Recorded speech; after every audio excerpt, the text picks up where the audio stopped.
what's up everybody? This is Dom, and today we are taking a look at iOS 7.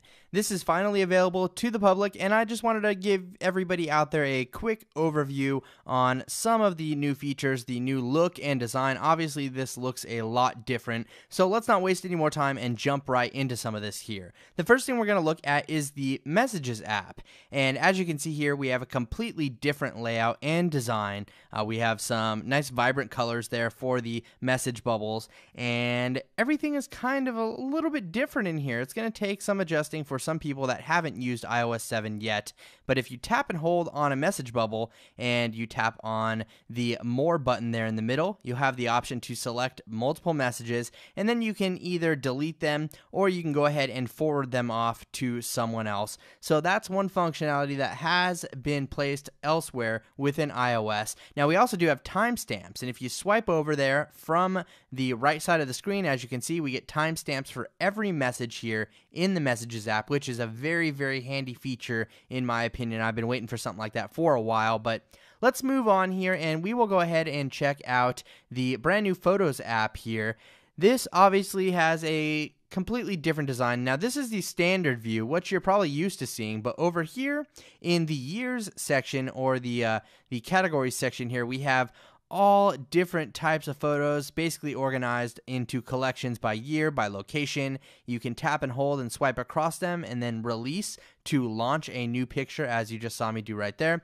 And if we go back into the collections here, you can see that they're organized by location and also by year. Now inside of here we do have our regular albums, which you are totally used to, so nothing new there, but it definitely is a different experience within the Photos app in iOS 7. So here's a look at the Calendars app, and I'm not going to show you every single application here in iOS 7, but I just want you to get a good idea on how much design has gone into the new version of iOS here. It's completely different from iOS 6. It's got a way different look to it, and I think it looks better in my opinion, but we'll just go ahead and move on here to the Camera app, and as you can see, again, another redesign. We have some new features in the Camera app though. So we actually have the ability to swipe between video mode. We can swipe over to photo mode. There's also a new square mode that will probably work perfect for Instagram pictures, as you can see right here. And then we have a panoramic mode on the far side of things. So that's just a quick look at how you change between the modes here in the Camera app in iOS 7. Now we also do have some pretty neat new photo filters, and you can access those by tapping on the little button in the bottom right corner there. And as you can see, they are in real time. So this will actually show you exactly what the image is going to look like. Now, granted, these photo filters aren't very exciting. They're actually kind of all the same, except just different tones of color there, but it's nice. It's a nice little addition that we have here in iOS 7 to just kind of liven up things. Maybe it'll make it a little bit easier for you instead of having to choose from a different Instagram filter every time you go into Instagram. I don't know.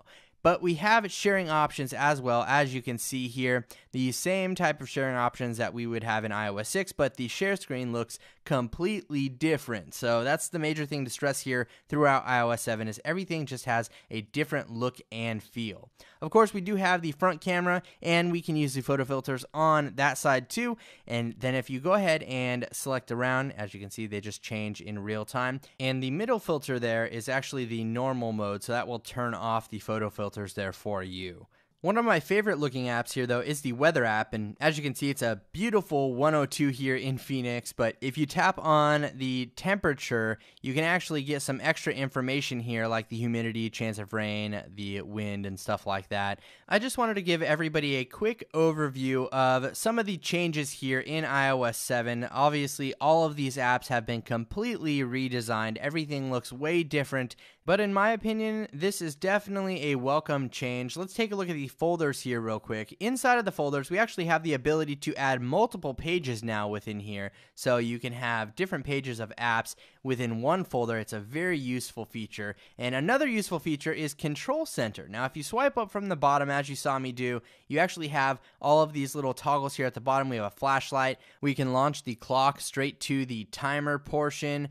We also do have the ability to launch the calculator, and then finally finally at the bottom, we can launch the camera. Now, you can't customize those down there, unfortunately, but we do also have some other toggles in here, like we have our brightness, we have our music controls, and then we have toggles up here to dictate airplane mode, Bluetooth, Wi-Fi, do not disturb, and orientation lock. So it doesn't have every toggle in the world, but it is a nice addition here to iOS, and you can actually access these from the lock screen. As you can see here, if we swipe up from the bottom of the lock screen, we can pull up Control Center and quickly launch the flashlight right there, or jump straight to one of these apps here at the bottom. We also have the ability to pull down Notification Center from the lock screen.